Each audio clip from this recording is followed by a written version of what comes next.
water.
So will it be corroded or not? Corroded, right? So this is how you can experiment it out, and we can know that when the iron will start rusting. Understood? Now I want to prevent this rusting. So how will I be preventing this rusting? I will prevent this rusting by several tasks. Like for example, first task would be to paint that particular iron rod. Like abhi jo benches pe aap baithe ho, if you see the side layouts of it, it is absolutely painted by black color. So that if there is a moisture, as it's a rainy season, the benches won't get destroyed or corroded. Understood? You understood? Where are you lost? Lights are fascinating. Okay. Then coming to the next part, you can also rub a little bit of oil or grease, like what we do on our handles. Even in the there are doors which make noise in monsoon. So we apply oil to those doors so that the moisture won't reflect to that and there won't be any corrosion. Got it? Okay. The next third option we have is to galvanize that particular rod, iron rod. Now what is galvanization? To create a thin sheet of another metal. Like if we are talking about iron rod, we can have a thin sheet of zinc upon it, and then it will not be directly reflected towards the air or moisture. Hence, it will be protected. What? Iron. Understood? अब तक जो भी पढ़ाया उसमें कोई question है? नहीं ना? Okay. coming to the next point, again rusty can be stopped by tin plating or chromium plating, which we do normally while having certain utensils actually.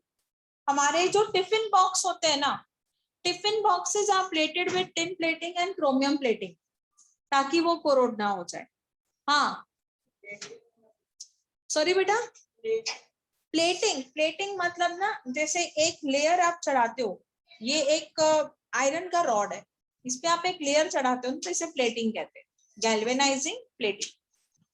Okay हमारे जो टैप्स होते हैं ना बाथरूम के, those are also plated with tin and chromium so that वो corrode ना हो जाए, because tap we know they are in constant use of water and even moisture is going to touch it. So at least now when we buy, people give the warranty of 5 years, right? Not more, because after that corrosion will start. If especially for the taps which are kept outside our home, like if you have a washing area, so you definitely would be having a gallery, क्योंकि gallery में ही हमारा washing area होता है, तो उधर जो taps होते हैं ना वो जल्दी बिगड़ते हैं as compared to what we have in our bathrooms. Okay, because plating जल्दी निकल जाता है. Okay, then coming to the fifth point, stainless steel. Stainless steel के बर्तन यूज करते हैं. So stainless steel is basically, you know, हम क्या कह सकते हैं, इसे अलॉय कह सकते हैं. Why? Because उसमें आयरन आता है, निकल आता है, and with that क्रोमियम आता है. हाँ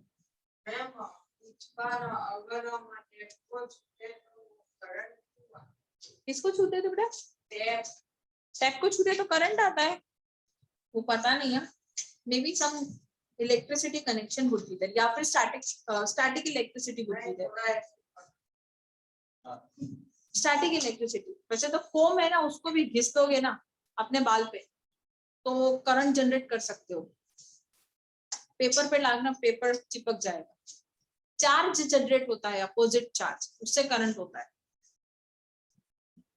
okay so stainless steel as I was talking, तो आयरन के साथ हम क्या मिक्स करते हैं, क्रोमियम एंड निकल, तो स्टेनलेस स्टील के बर्तन बनते हैं. तो आपने देखा कभी आपका यूटेंसिल कोरोड हुआ, वो तो कांस्टेंट यूज होता है ना, पानी भी गर्म करते हो, पानी से धोते हो, कभी बाहर भी रखते हो, राइट, पर वो नहीं होते क्योंकि they are in a form of now alloy. So this is how things happen. Okay काफी सारे मेटल्स हैं जो डल हो जाते हैं in the presence of air. जैसे एल्यूमिनियम है, तो एल्यूमिनियम के वेसल होते हैं, हम उसको क्या करते हैं, we try to wash it with little bit of acid, तो उसमें हम नींबू होता है ना, यूज्ड लेमन, उसको घिसते हैं so that it will yes ma'am, yeah, it will retain its own shine. But same we cannot do with silver. तो सिल्वर पे नॉर्मली क्या लगाते हो, टूथपेस्ट. हाँ ये घर का इलाज है. नॉर्मली लगता है सिल्वर सल्फाइड. क्या लगेगा, सिल्वर सल्फाइड. अगर आप किसी भी ज्वेलर को दोगे ना तो सिल्वर सल्फाइड लगा के प्योरीफाई करके चमकता सी, मतलब वो जो कॉइन होगा ना वो आपको दे देगा. Coming to copper. कॉपर होता है ना, एक generally gets green in colour. Copper brown colour की होती है, वो ग्रीनिश जैसा हो जाता है अगर वो कोरोड होना स्टार्ट होगा तो उसको स्टॉप करने के लिए क्या करेंगे, चलो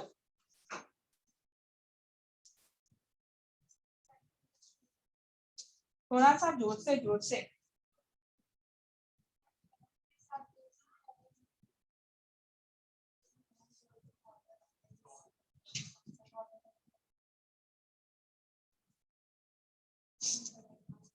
कॉपर कार्बोनेट को घिसते.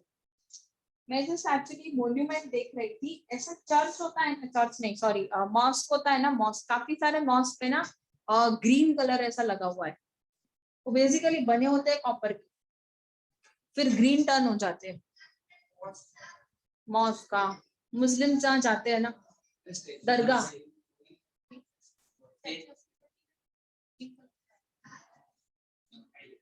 पर वो ग्रीन हो चुका है, वो था नहीं ग्रीन, वो हो चुका है.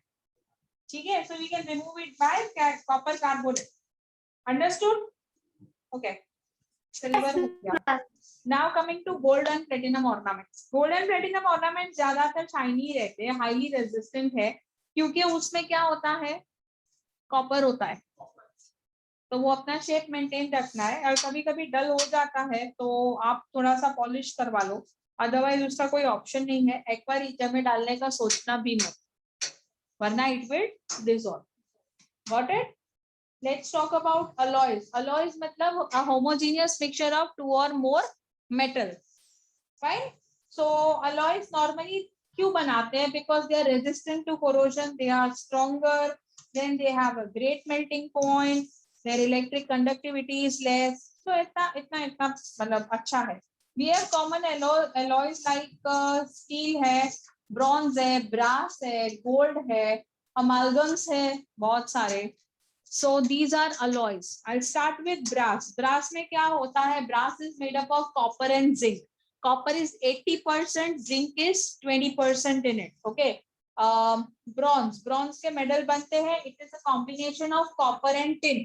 Copper again 90%, tin 10%. ठीक है. इस साल के सारे मेडल जो टोक्यो ने बनाए थे वो used e-waste में से बनाए थे. ठीक है.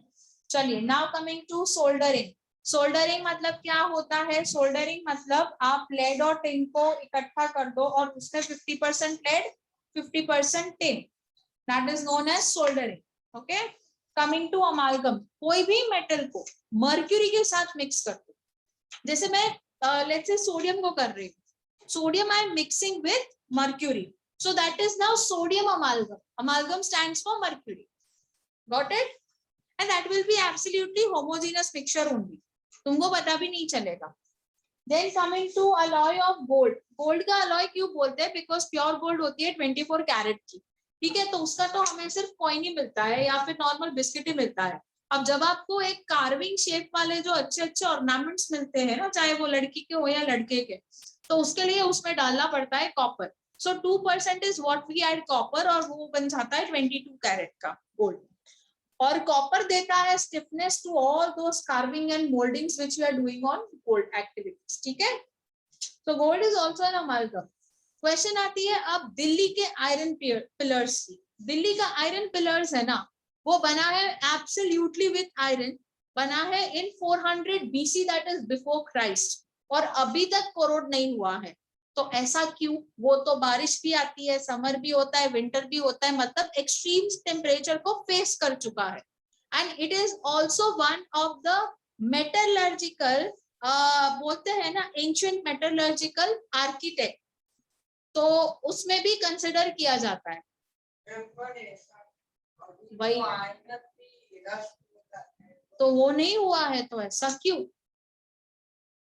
वो पता है एक मूवी था जिसमें चीनी कम करके मूवी है, उसमें अमिताभ बच्चन ने ही has tried to Ashoka pillar कहते हैं उसे, ऐसे हाथ पीछे, मतलब लोग इसलिए जाते हैं कि अगर आपकी जो हाइट है ना, ऐसा पिलर है, दोनों हाथ ऐसे ज्वाइन हो जाते हैं पीछे, then your wish will get fulfil, ऐसा बोलते हैं. So many people go to even do that activity also, and others go to study its culture. So पर ऐसा क्यों वो अभी तक क्यों कोरोड नहीं हुआ है? The reason to that is कि उस, हाँ बोलो. मैंने तो एक भी नहीं की, मेरी तो सारी हो जा रही है ऐसे ही. See, I wanted to meet you, I met you, right? Anyways, coming to the other point, it's not happening because उस पे चढ़ी है मैग्नेटिक ऑक्साइड की लेयर. मैग्नेटिक ऑक्साइड की लेयर चढ़ाने से कुछ नहीं होगा, उसको एब्सोल्युटली स्टिक करना होगा. तो वो स्टिक कैसे करेंगे? With the help of process known as quenching and cooling. Quenching का मतलब होता है कि आप उसको हीट करो. वो जो आयरन रॉड है ना बन गया, उसके बाद उस पे मैग्नेटिक ऑक्साइड लगा दिया. Magnetic oxide is Fe3O4. Okay. Normal your hematite is Fe2O3. So यहाँ पे हम एक्चुअली फेरिक ऑक्साइड लगा रहे हैं, I can say that also. तो उसका जब पेंट किया, उस पर एक्सट्रीम हीटिंग करो, तुरंत एक्सट्रीम कूलिंग करो. सो extreme heating, extreme cooling, repeat this process for certain time, then whatsoever component would be will remain for a longer period of time. Got it? So due to this, it's a remarkable heritage property. Understood? Okay, now those batch 1 जो मेरे साथ पढ़ती है, they can prepare for their own test. मैं batch 2 जो पढ़ती है उसका पहले हमने जो एक्सट्रैक्शन ऑफ मेटल किया है ना, मॉडरेट, लीस्ट और वो सब, वो मैं करवा लूं, उसके बाद I will be able to start chapter 2. तो मेरे ख्याल से आज मैं ये कंप्लीट कर लेती हूँ, फिर टाइम रहता है तो we will go through chapter 2 as well. चलो, अभी आप लोगों ने लिखा क्या है? हाँ, तो एक बैच के लिए चैप्टर 3 कंप्लीट होता है, which is that batch first वाली जो मेरे साथ पढ़ती है, जिसने रिफाइनिंग ऑफ मेटल लिखा. All those people just raise your hand. उसमें से सिर्फ गुजरात बोर्ड वाले बच्चे raise your hand. Yes, so आपकी ये चैप्टर कंप्लीट होती है बेटा. थर्ड चैप्टर आप लोगों को, ये प्रांशु तू नहीं है क्लास में, उसमें युग के साथ बैठता है ना?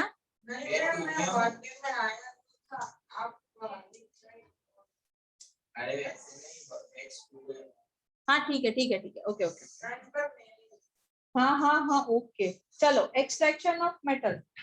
बाकी लोग हेडिंग दो, एक्सट्रैक्शन ऑफ मेटल. कौन सा लिख दिया है ना आपने? यस, तो yes yes yes, but you would have written ना, तो फिर क्यों लिखना है? मैं तो रिपीट करवा रही हूँ ये सब. ये जो है ना हाईली रिएक्टिव, और यही सब लिखवा रही हूँ.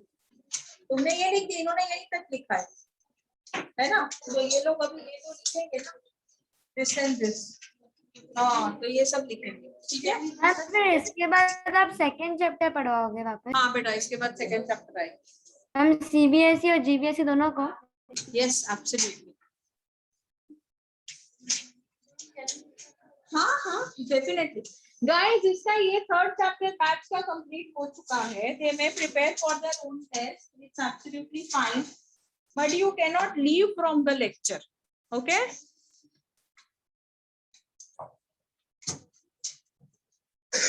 मैम, तो चैप्टर सेकंड के लिए सीबीएसई वालों को वापस नहीं लिखना पड़ेगा ना पूरा? लिखना नहीं है, अटेंड करना है, समझना है.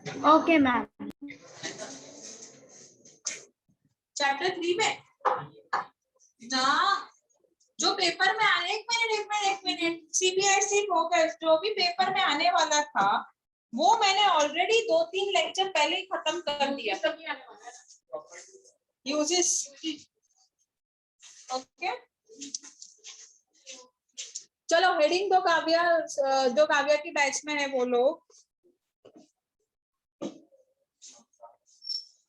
Extraction of metal.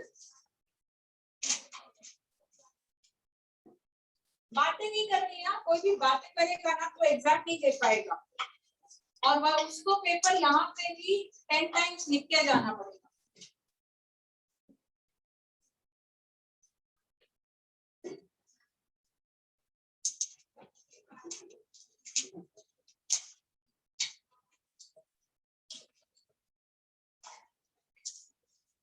और लिखने में थोड़ा स्पीड रखना.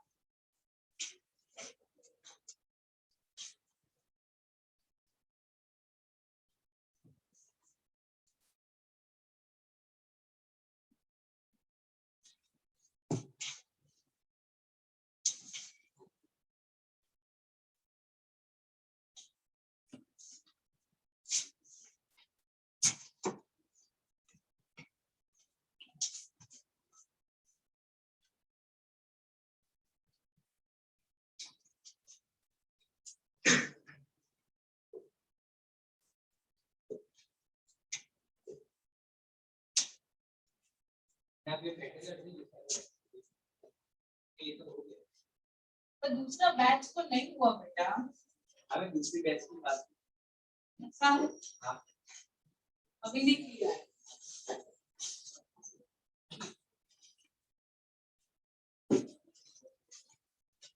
फिर देख दो तो extraction of highly reactive metal.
मेरा वो बोर्ड खत्म होगा तब मैं ये रब कर दूंगी। I don't task you.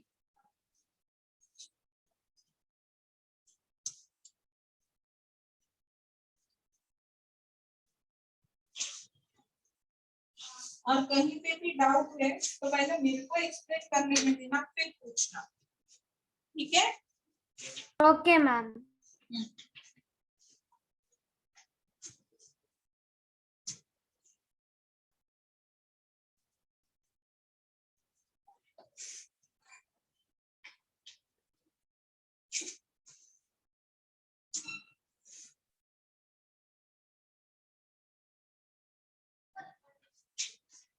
Rudra एक काम करना, वो वाली जो क्लास है ना, इसके सामने वाली 1 नंबर, उसमें ना स्टेज के पास जाएगा ना तो एक स्प्रे बॉटल होगा, उसको फटाफट से लेके आता। हाँ 1 नंबर इसी क्लास, फटाफट से लेके आ बेटा।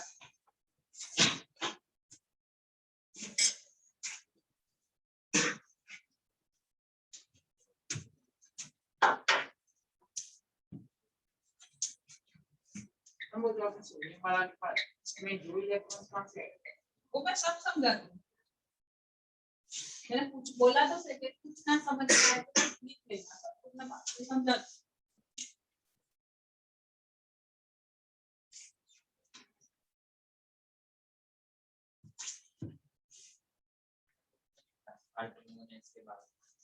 मेटलर्जी नहीं लिखा था लास्ट सेक्शन में, एब्सेंट है तो फिर रिपीट क्यों कर रहे हो?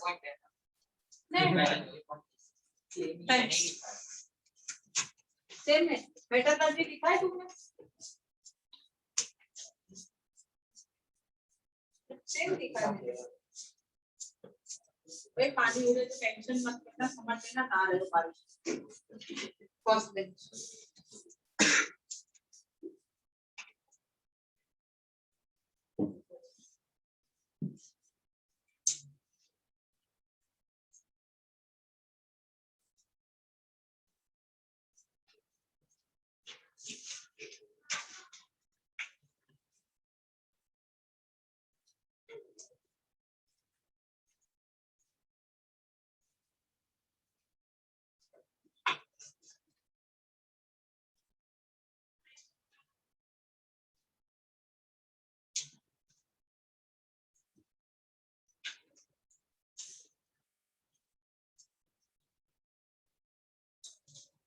मैम आप अपना मोबाइल शिफ्ट कर सकते हैं? मेरे को लिखने तो दे बेटा, अभी तक बोर्ड साफ हो रही है।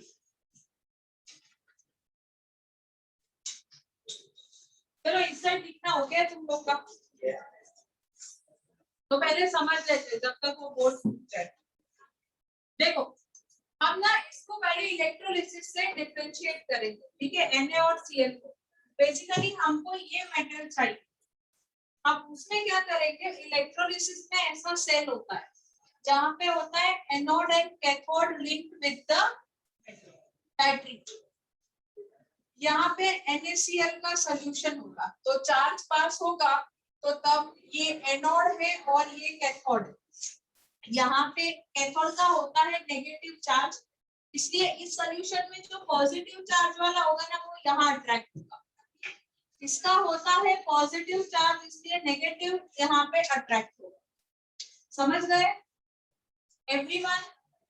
ओके। अब यहाँ पे देखो, तुमने जब NaCl बनाया था तो तुमने क्या किया था, Na और Cl को जब साथ में लिखा था तब ऐसा लिखा था Na plus Cl minus 28288 अब जाके वो प्लस चार्ज आएगा ना, अब मेरे को तो सेपरेट करना है ना इन लोगों को, तो मैं क्या करूंगी, ये प्लस चार्ज कैसे आया, जब उसने इलेक्ट्रॉन दिया था, मैं वो वापस लेके आऊं, so +2 electron, 2Na है ना, तो +2 electrons, so that will give me Na in its original state which has no charge, then it will get separated, इससे अट्रैक्ट होगा, वैसे इसने 2 इलेक्ट्रॉन लिए थे ना Na के पास से, 2- इलेक्ट्रॉन तो Cl2 में आ जाएगा 2H7 के फॉर्मेट में, so Cl2 बन गया, तो दोनों सेपरेट हो गए, एनोड एंड कैथोड। क्या बोल, सोडियम में सोडियम को ऑक्सीडाइज किया था, कितने सोडियम है, हाँ दो छाप में लिखा है, एक सोडियम का एक इलेक्ट्रॉन, दो सोडियम के दो इलेक्ट्रॉन, गॉट इट? क्या हुआ, जोर से बोला कर, उसके कान में मत बोला कर।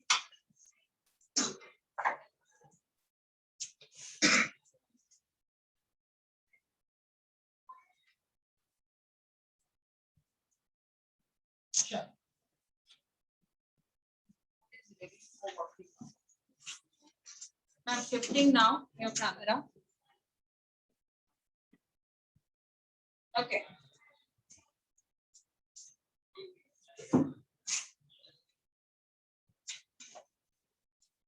अब आएगा यहाँ पे, वेरी गुड, एक चालू होता है दूसरा बंद होता है, नहीं चालू हो जाएगा।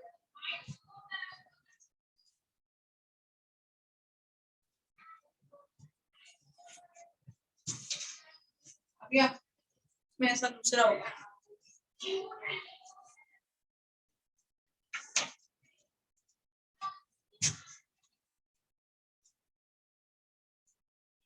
हमको पानी की बंद, हम आप ऊपर क्या लिख रहे हो दिखाई नहीं दे रहा, लाइट के रिफ्लेक्शन किसी को दिखाई नहीं दे रहा है, बहुत पानी है। चलो I am rubbing this, absolutely with this.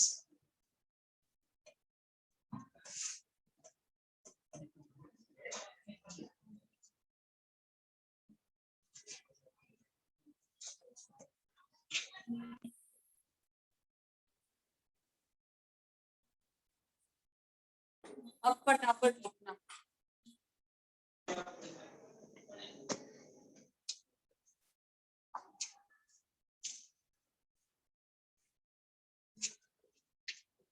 Extraction of highly reactive किया ना, अभी मॉडरेटली रिएक्शन,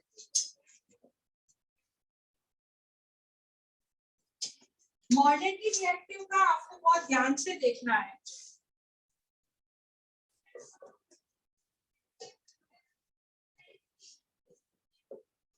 कैल्सिनेशन,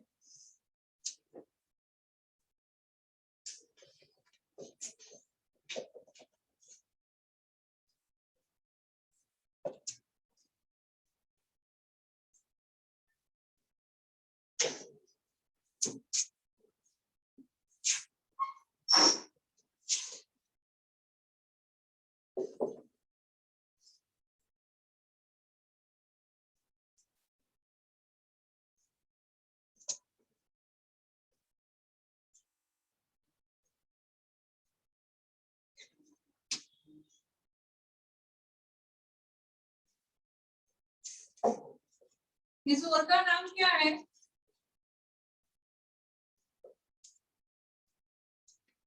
इसके और इसका नाम क्या है, और का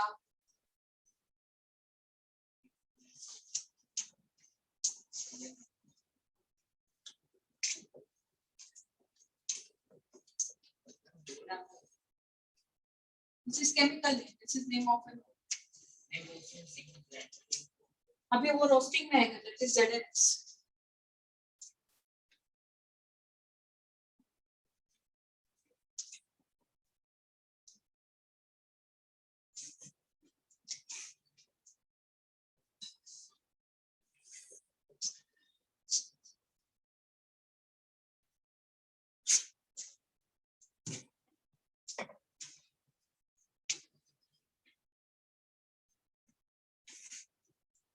अरे यार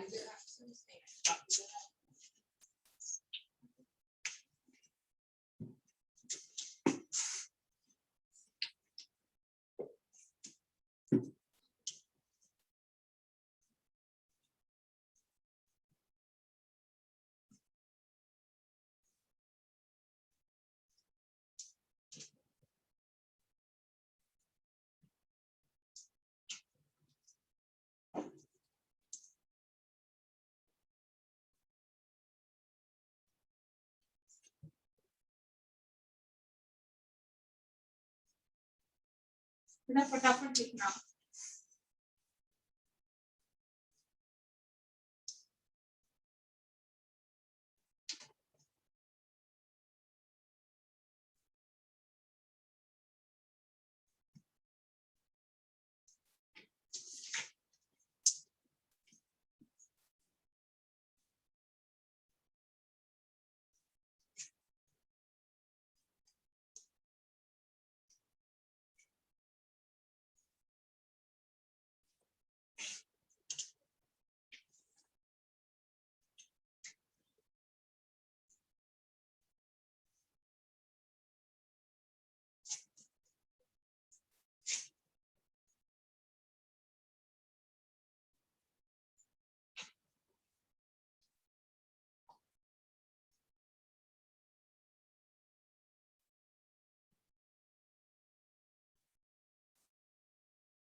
एमएन नोटू का मतलब है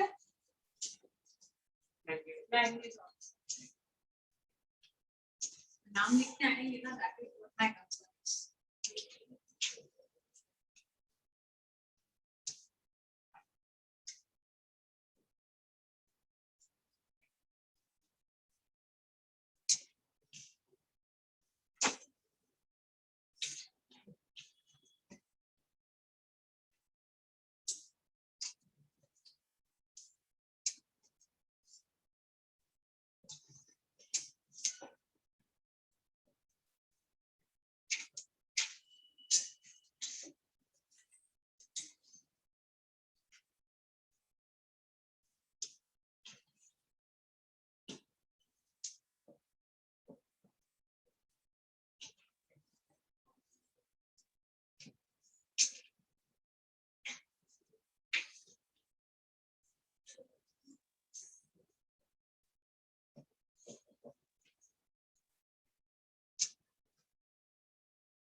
बेटा ये साइड हो गया लिखना।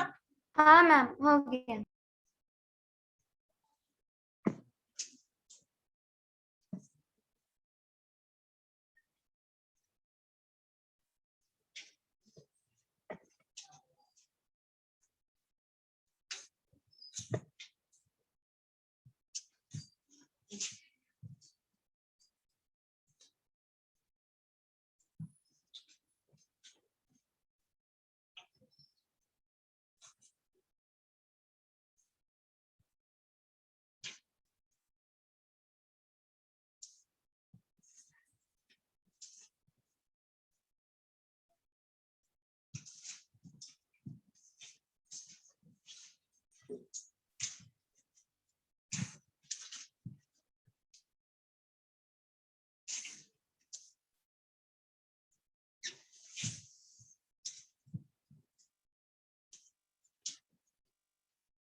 मर्क्यूरी के और का नाम?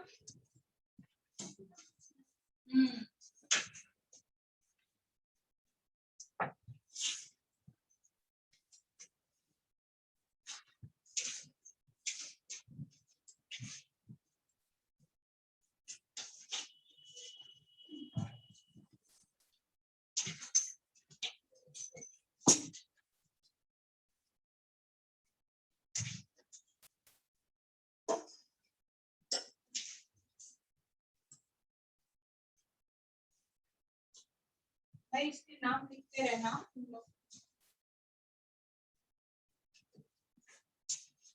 अच्छा चलो एक मिनट, प्लीज फोकस हियर, फिर लिखो बोर्ड टू।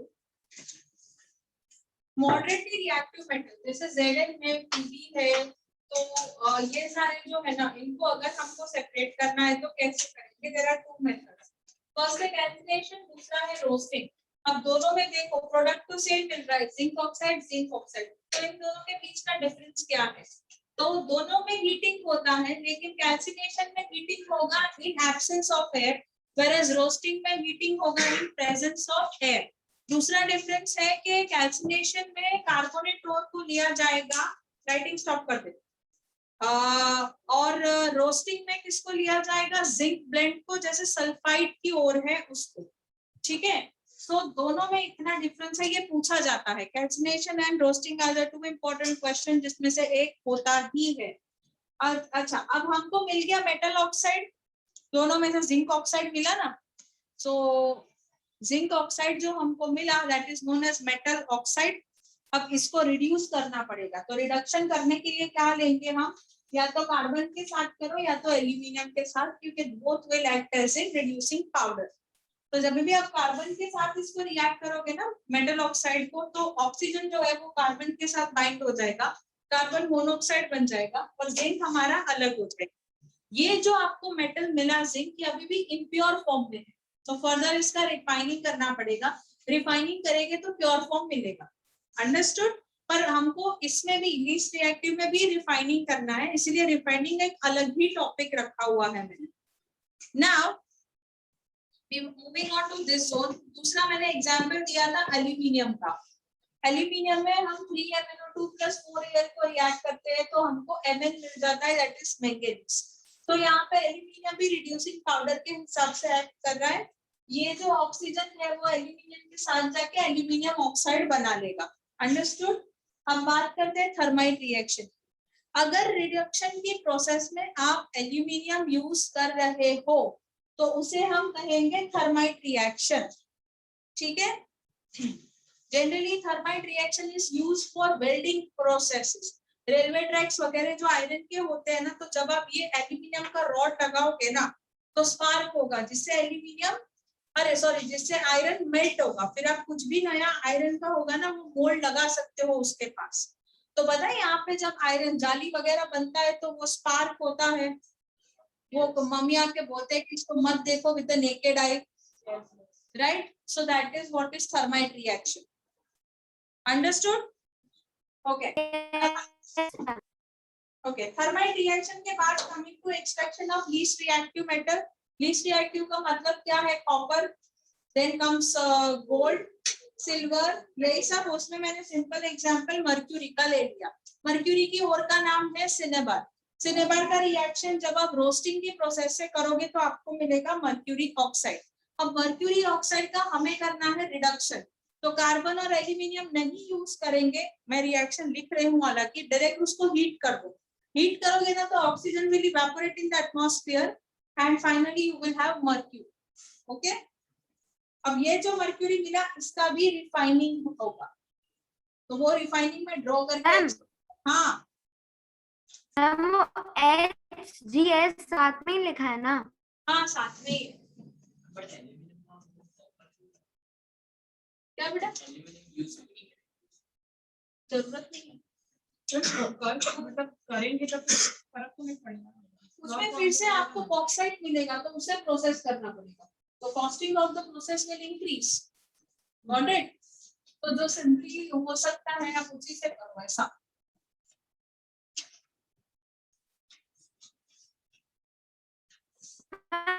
रिड्यूसिंग पाउडर क्या होता है?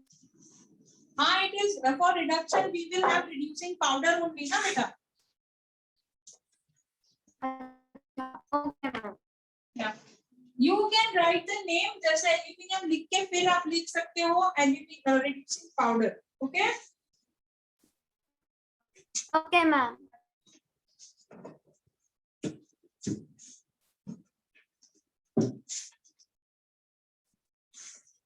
अभी वो बोर्ड खत्म हो जाए तो बोल देना है rotated ऑफ.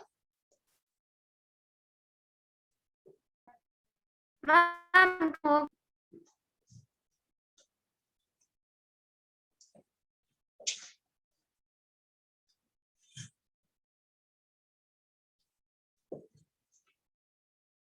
और एक चीज याद रखना, जब लीस्ट रिएक्टिव की बात कर रहे हैं और मर्क्यूरी एज एन एग्जांपल लिख रहे हैं तो मर्क्यूरी को लिक्विड स्टेट में लिखना, मर्क्यूरी सॉलिड स्टेट में नहीं होता वरना पूरा रिएक्शन रॉन्ग हो जाएगा. आपकी बुक में एक और रिएक्शन दिया है कॉपर का, तो आपको सेम रिएक्शन है, आप फॉलो कर सकते हो उसको. Last comes refining. अब कॉपर को इसी तरीके से एक्सट्रैक्ट करो, ठीक है. कॉपर इस रिएक्टिव में जाएगा और फिर हमको ऐसे कॉपर मिलेगा ना एस की जगह पे, तो हम उसका रिफाइनिंग करेंगे. तो मैं यहाँ पे लिखती हूँ रिफाइनिंग ऑफ कॉपर, ठीक है. अभी मैं जो ड्रॉ कर रही हूँ आपको नहीं करना है, आपको हालांकि सिर्फ यहाँ तक लिख के ये हेडिंग देके खत्म करना है. रोस्टिंग से पहले कॉपर को हम अलग करेंगे ना उसकी ओर. मर्क्यूरी एक्सट्रैक्ट को सॉलिड कैसे है मर्क्यूरी ऑक्साइड है वो सॉलिड कैसे होगा, वो एक्वियस होगा. हाँ, मर्क्यूरी को मल्टी होती है. और वो हमको इसी फॉर्म में मिलता है सब. और है ना, और उसके साथ इम्प्योरिटीज भी, तो लिक्विड होने के चांसेस उससे कम होते हैं.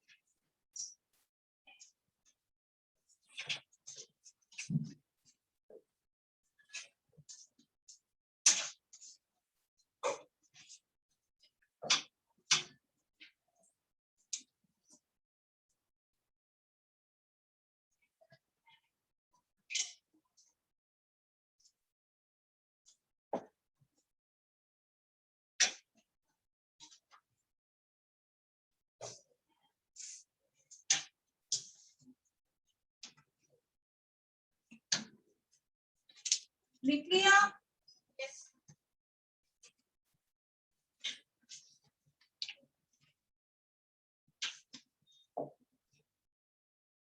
चलो, रिडक्शन के लिए अब हम क्या करेंगे, हम लेंगे कॉपर सल्फेट का सॉल्यूशन दिया है मैंने यहाँ पे. अब इसमें कॉपर प्रेजेंट है तो उसमें क्या होगा कि प्योर कॉपर जैसे ही बैटरी स्टार्ट करेंगे, प्योर कॉपर यहाँ जाना स्टार्ट कर देगा, इम्प्योरिटीज यहाँ पे गैदर होना स्टार्ट कर देगा. इम्प्योरिटीज कौन सी, तो यहाँ पे first impurity sulphate, negative ions. Negative ions anode पे जमा होना स्टार्ट हो जाएंगे और इसके बाद जो इम्प्योरिटीज जैसे माइका है, लाइमस्टोन है या फिर आपकी सैंड है, जो भी है ना, वो यहाँ पे गैदर होगी और ऐसे करके हमको मिलेगा pure copper on the side of cathode. जैसे ही इस रिएक्शन को बंद करोगे और you will have this particular cathode जिसमें से आप कॉपर को एक्सट्रैक्ट कर सकते हो. पीछे कुछ इंटरेस्टिंग चल रहा है तो फोकस ना, इधर focus in your book, that's not gonna come in your exam as well. समझे कॉपर को कैसे एक्सट्रैक्ट करना है, वैसे ही गोल्ड होता है और वैसे ही other metals are been extract. बस यही रिफाइनिंग है, जैसे वाटर को अलग किया था चैप्टर 2 में, है ना. आगे हमने ये कॉपर सल्फेट को किया, आगे NaCl को किया इलेक्ट्रोलिसिस से. रिफाइनिंग भी वही है. Acidified CuSO. हाँ, एसिडिफाइड CuSO4 इसीलिए डालते हैं ताकि कॉपर चार्ज हो जाए.